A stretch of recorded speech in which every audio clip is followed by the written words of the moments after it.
Singer मदन Monu channel के audio video सुनवाक लेल लाल button के दबा के चैनल के सब्सक्राइब जरूर करब और साथ में ब्लैक कैन दबेबाक नहीं भूलब।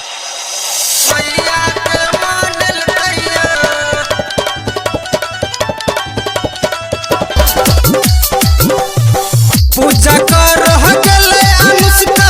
जल फूल चढ़ल कहियो जल फूल चढ़ल कहियो सुन जल फूल चढ़ल कहियो जय माता दी कह के अनुष्का मैया के मानल कहियो जय माता दी कह के अनुष्का मैया के मानल कहियो जय माता दी कह के अनुष्का मैया के मानल कहियो।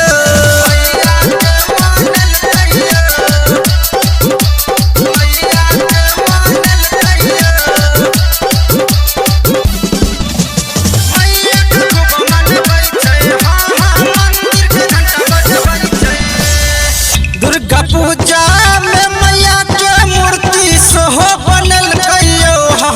मूर्ति सोहो बनल कहियो सुन मूर्ति सोहो बनल कहियो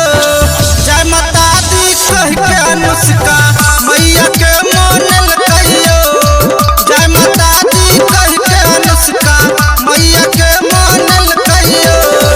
जय माता दी कह के अनुष्का मैया के मानल कहियो जय माता दी कह के अनुष्का मैया के मानल कहियो।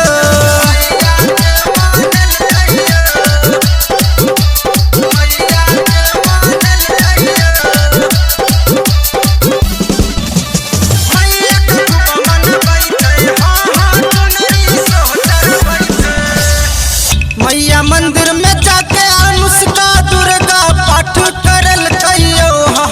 दुर्गा पाठ करल कहियो सुन दुर्गा पाठ करल कहियो जय माता दी कह के अनुष्का मैया के मानल कहियो जय माता दी कह के अनुष्का मैया के मानल कहियो जय माता दी कह के अनुष्का मैया के मानल कहियो सुन जय माता दी कह के अनुष्का मैया के मानल कहियो।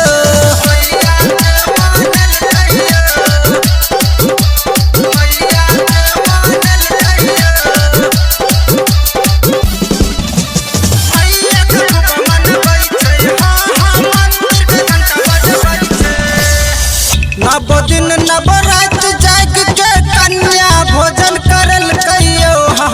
कन्या भोजन करल कहियो सुनु कन्या भोजन करल कहियो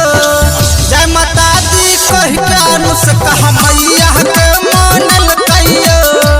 जय माता दी कह के अनुष्का मैया के मानल कहियो सुनु जय माता दी कह के अनुष्का मैया के मानल कहियो सुनु जय माता दी कह के अनुष्का मैया के मानल कहियो।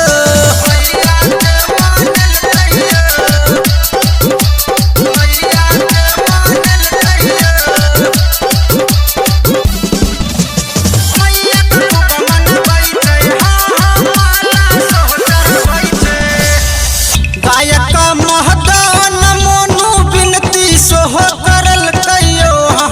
बिनती सोहो करल कहियो सुन बिनती सोहो करल कहियो जय माता दी कह के अनुष्का मैया के